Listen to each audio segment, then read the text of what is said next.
Hello, नमस्कार, आदाब, सत श्री अकाल और सलाम अलैकुम। मैं हूं मोहम्मद अहमद काज़मी। लेकर आया हूं मैं आपका पसंदीदा कार्यक्रम नज़र दुनिया पर।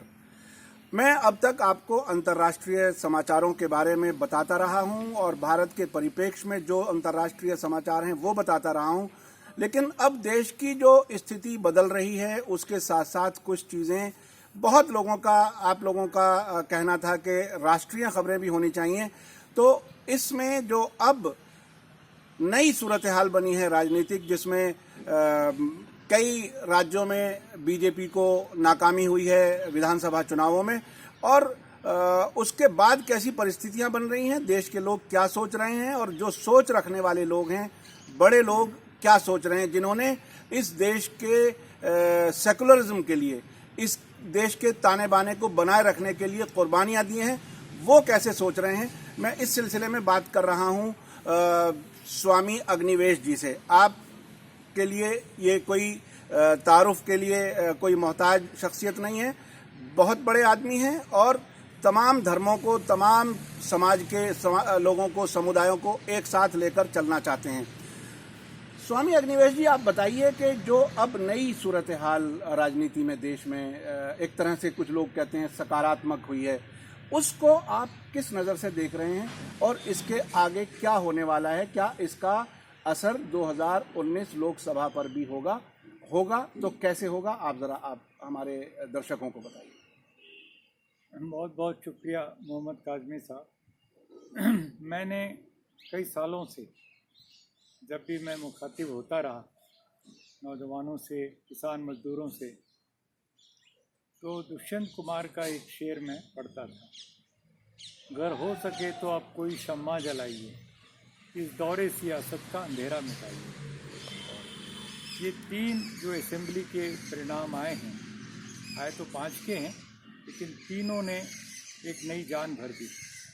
राजस्थान, मध्य प्रदेश और छत्तीसगढ़, खास करके छत्तीसगढ़, जहाँ आदिवासी 31% और चुपचाप वो बर्दाश्त कर रहे थे। माओवाद के नाम पर हजारों करीब निर्दोष आदिवासियों को जेलों में डाल रखा रमन सिंह सरकार ने। और वहाँ पर जो चल रही है लड़ाई माओवाद के खिलाफ, उसमें हमारे जवान मारे जा रहे हैं, निर्दोष आदिवासी मारे जा रहे हैं, उनकी बहू बेटियों से बलात्कार हो रहा है। और SRP कल्लूरी, उनकी नाक का बाल बना हुआ था डॉक्टर रमन सिंह का।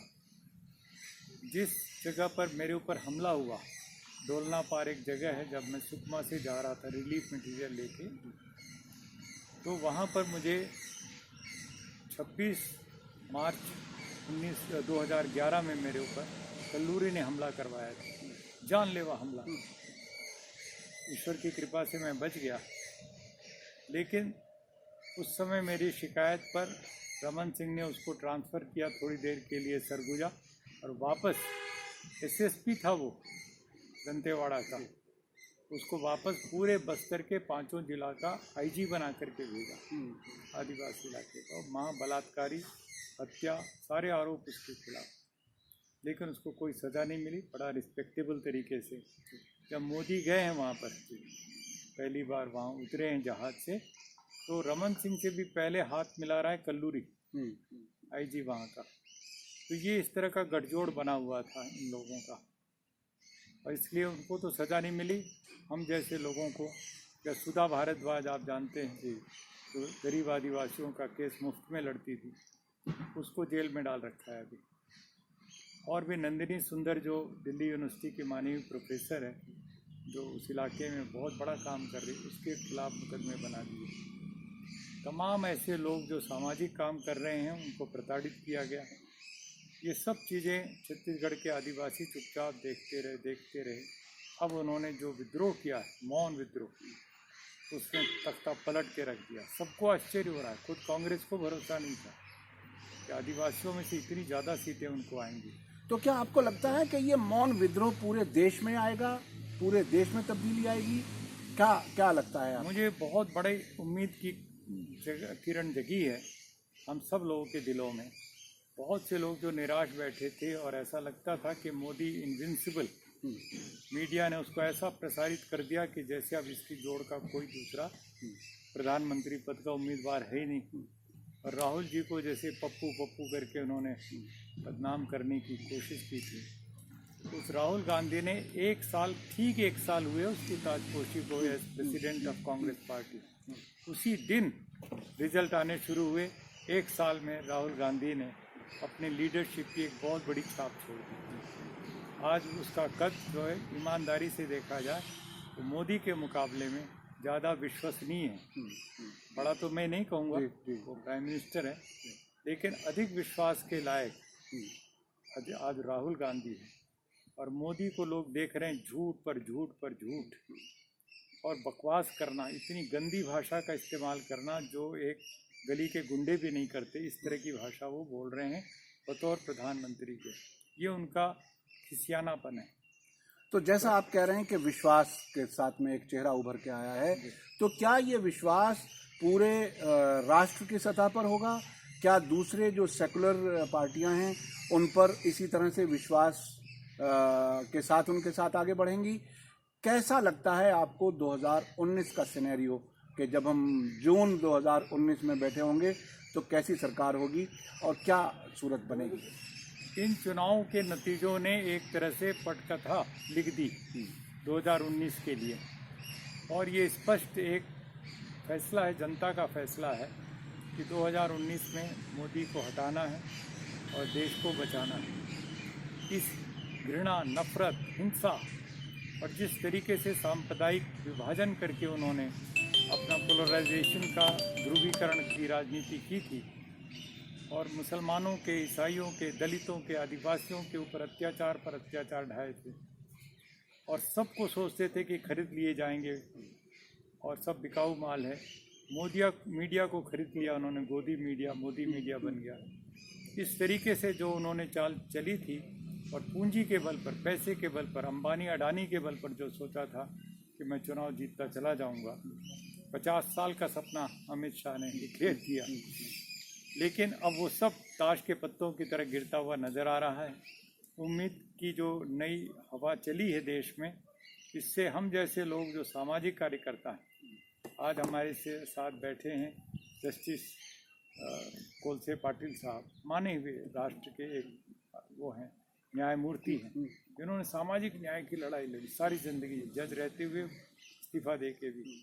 नौजवानों की एक बहुत बड़ी फौज है। हम सब सिविल सोसाइटी का एक बड़ा मंच तैयार करने जा रहे हैं, बहुत बड़ा, और उसका मूल मुद्दा होगा कि घृणा और नफरत नहीं, हम आपसी भाईचारे को, इंसान सब एक अल्लाह की संतान हैं। जी, मैं उसी पर आपसे बात करना चाहता हूं कि जो हिंसा और नफरत जितनी ये बढ़ी, ऐसी बढ़ी कि कहीं भी भीड़ किसी भी आदमी को घेर करके मार ले और सरकार उसके लिए कुछ ना करे, उनको कोई इंसाफ दिलाने की बात ना करे, वहाँ समाज में जाहिर है नफरत इस गहराई तक पैदा कर दी गई कि उसका नतीजा हमें सड़कों पर नजर आया है। तो ये बिल्कुल ऐसा ही है जैसे कोई युद्ध के बाद में किसी देश में रिकंस्ट्रक्शन होता है। ये जो समाज का रिकंस्ट्रक्शन होने की ज़रूरत है, उसमें आप या आप जैसे लोग क्या कुछ कर सकते हैं, क्या करना चाहते हैं? देखिए कि चुनाव के फैसले आने के 3 दिन पहले ही बुलंदशहर में इस भीड़वाद ने एक ईमानदार एसएचओ की हत्या कर दी, गोली मार के हत्या कर दी। और वो एसएचओ मामूली एसएचओ नहीं था, वो मोहम्मद अखलाक के मर्डर की जांच कर रहा था। उसको कैसे रास्ते से हटा दिया उन्होंने। और योगी आदित्यनाथ कह रहे हैं कि ये कोई वो दुर्घटना नहीं थी, ये अचानक हो गया, एक्सीडेंट बता रहे हैं। तो पूरी बेशर्मी से उसको डिफेंड कर रहे हैं इस तरह की हत्याकांड को, अपने एक सिपाही के अधिकारी को। अब ये पूरे देश में, और राम मंदिर इनको अभी याद आ रहा है। जब तुम 2014 में जीत के आए थे तो 14 में 15, 16, 17, 18 क्यों नहीं बना लिया मंदिर? तब क्यों नहीं बना लिया कानून, अध्यादेश? अब क्यों चिल्ला रहे हो? जब सुप्रीम कोर्ट में चल रही है और उसकी सुनवाई होने जा रही है टाइटल सूट पर, अब इनको राम मंदिर याद आ रहा है। वे राम के दुश्मन लोग हैं, हिंदू समाज की जो ऊंची बातें हैं उसके दुश्मन लोग हैं। हिंदुओं ने हमेशा से वेद उपनिषदों के आधार पर वसुधैव कुटुंबकम, पूरी मानवता एक परिवार, एक फैमिली है, ये बताया था। और हमने तो कीट पतंग पशु पक्षियों को भी अपने परिवार का हिस्सा बनाया। और इन्होंने नफ़रत के बीज ऐसे बोए कि हिंदुइज़्म और हिंदुत्व के नाम पर इन्होंने हिंदू राष्ट्र के नाम पर अपने ही देशवासियों के खिलाफ नफरत के बीज बोए। आज पूरी ताकत से हम इसका मुकाबला करने के लिए तैयार हुए हैं। वसुधैव कुटुंबकम, पूरी मानवता, पूरी इंसानियत को एक मजहब का, और हमारे भारत का जो संविधान है, कॉन्स्टिट्यूशन ऑफ इंडिया, इसके शुरुआत के बोल हैं we the people of India, हम भारत के लोग, हम हिंदू लोग नहीं, मुस्लिम लोग नहीं, हम भारत के लोग। इसको लेकर के हम खड़े होने जा रहे हैं और इसमें समतामूलक समाज, इक्वालिटी और justice, social, economic and political जो हमें प्रियम्बल में पढ़ाया और सुनाया जाता है, वो हमारा धर्मशास्त्र होगा।